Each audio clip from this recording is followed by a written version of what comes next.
Alexander Elfrink. I'm a chair of International Law of the Sea. I'm the director at the Netherlands Institute for the Law of the Sea and also a research associate of the Utrecht Center for Water, Ocean and Sustainability Law. And as my title indicates, I'm mostly concerned with the international law of the sea. My name is Alexander van den Bergen. I work at Wind Europe, which is the European Trade Association for the wind industry, where we represent more than 500 companies and organizations, providing more than 300,000 jobs in Europe. At Wind Europe, I'm the sustainability manager.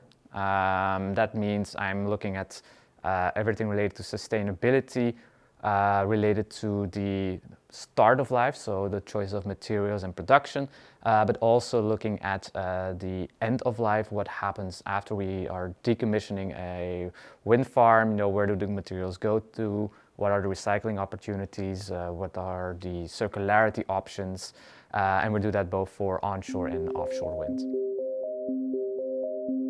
When we see offshore wind in Europe, we can see that at the moment 13 countries are active in offshore wind, with 5 countries, however, being really the lead markets. Those are the UK, Germany, the Netherlands, Denmark and Belgium. Together they represent around 97% of all the offshore wind installations in Europe.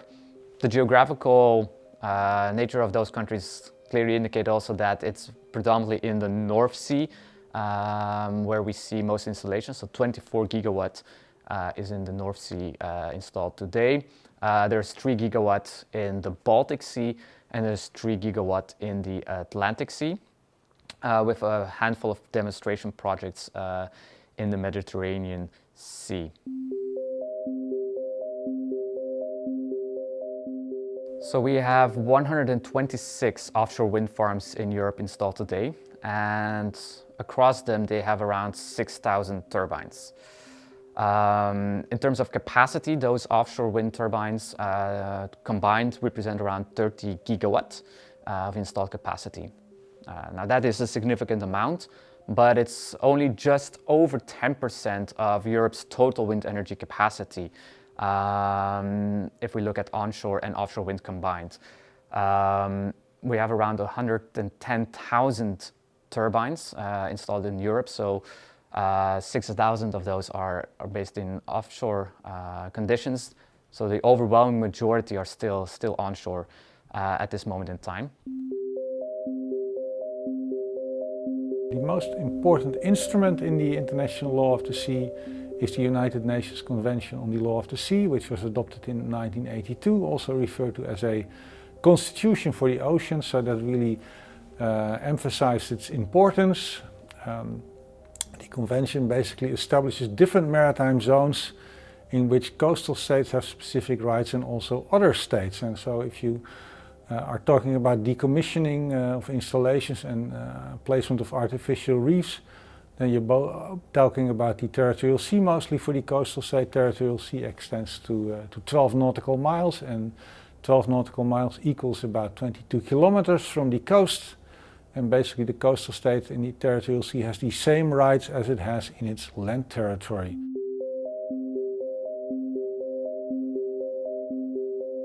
Apart from the decommission of installations and structures, there's also guidelines which specifically deal with the placement and eventual also removal of artificial reefs. And these have been developed in a different context, and that's explained by the fact that the placement of artificial reefs is considered to be a form of, to fall within the framework of dumping of wastes. And so this is regulated by the London Convention, which deals with the dumping of waste at sea, and also the London Protocol, which was adopted in 1996. And this has been done in collaboration with the United Nations Environmental Programme. So the future for offshore wind is looking very bright. And there's a very strong political push for more offshore wind development in Europe. We have an EU, let's say, target by 2050 of 300 gigawatts to reach climate neutrality. But by 2030, we already see that a lot of governments are putting very strong ambitions there. The governments around the Noordzee made a declaration just a month ago saying they want 120 gigawatts of installed capacity in the Noordzee by 2030 and to have 300 gigawatts in the Noordzee alone by 2050. That's a huge ambition, that's a great news, but we see that there is a lag between those political ambitions and the project pipeline and the manufacturing capacity that we have in Europe today. So the offshore wind industry is a relatively young industry, right? We only started installing offshore wind turbines in scale, let's say 10, 15 years ago. That means that we are seeing only now the very first wind farms that reach, let's say, a critical age. What we notice, however, is that turbines last much, much longer, and that the choice of what happens when they reach their end of life, when we would be decommissioning them, really depends on a large variety of factors. One is the state of the turbine. Is there still enough technology readiness, let's say, to continue operating the turbine? The second is whether the regulatory framework around the wind farm allows the operator to continue operation, or does it mandate the operator to decommission after a fixed date? And the third is the economic cost of decommissioning, potentially repowering the wind site versus continued operation. So one of the things that Article 16 of the Law of the Sea Convention provides is that installations and artificial structures have to be decommissioned after they are no longer in use. Article 60 in this connection of decommissioning also refers to rules established by the relevant international organization, which in this case is the International Maritime Organization. And so the International Maritime Organization has established specific guidelines, and the starting point basically is that installations have to be removed, but there is also the option to leave them partially in place after they are decommissioned. The framework is a little different. In one, I would say for wind farms installations, you have to decommission unless there are, let's say, valid reasons for leaving it partially in place. And I would say for artificial reefs, the starting point is that you place an artificial reef there, for instance, to attract fish or to create nature values. And as long as these values are present, or that those purposes are met, then it would not make sense to remove the artificial reef. If you have nature values at an artificial reef, then you may come to the conclusion that it should not be removed because it has contributes to a good environmental status of an area, for instance. And in that case also, you might also need to consider whether or not you should take specific measures to protect such a structure. So that could mean, for instance, that you prohibit certain types of fishing gear that might damage such an artificial reef. So what we see in the wind industry in Europe, and this is true for the onshore and the offshore sector, is that we are postponing decommissioning. We're postponing that for a number of reasons. One is the economics. Higher energy prices today in Europe make you have a better business case for letting your turbine run longer. The second biggest driver is the limited opportunity for repowering. Repowering is where you have the opportunity to decommission your old turbines and put new, more powerful turbines in place.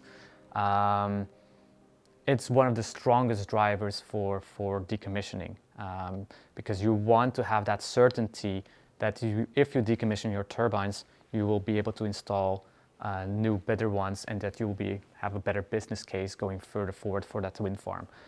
Repowering is very limited from a regulatory perspective in an onshore environment, but even more so in an offshore environment, where we also need to factor in the ownership of the site. Well, a state can of course make or also require an operator to assess the status of the environment or nature at a specific location, and if the state concerns consider that this site merits protection, then of course the coastal state could designate it as such at any given time, and of course also then adopt measures to protect such a site.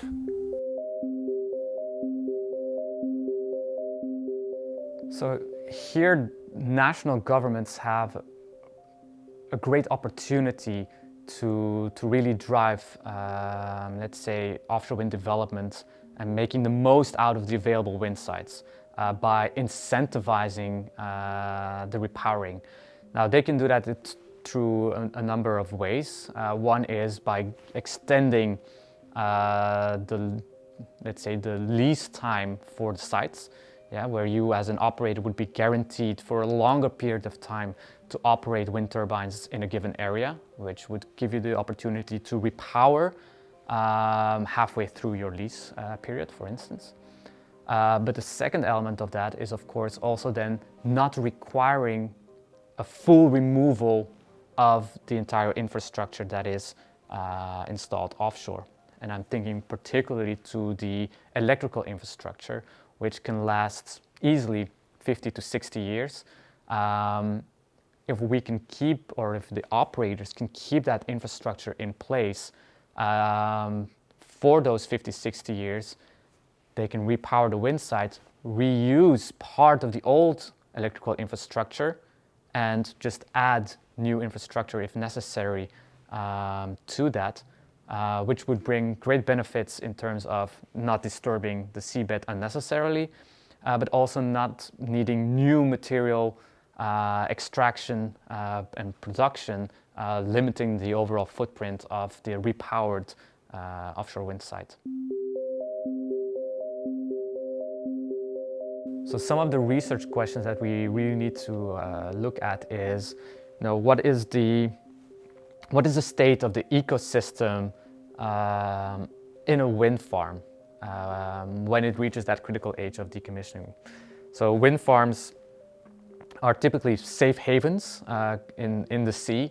You cannot fish there, so there's a new ecosystem that can thrive in those wind farms, even if during the installation there was some change to the original ecosystem in the early phases.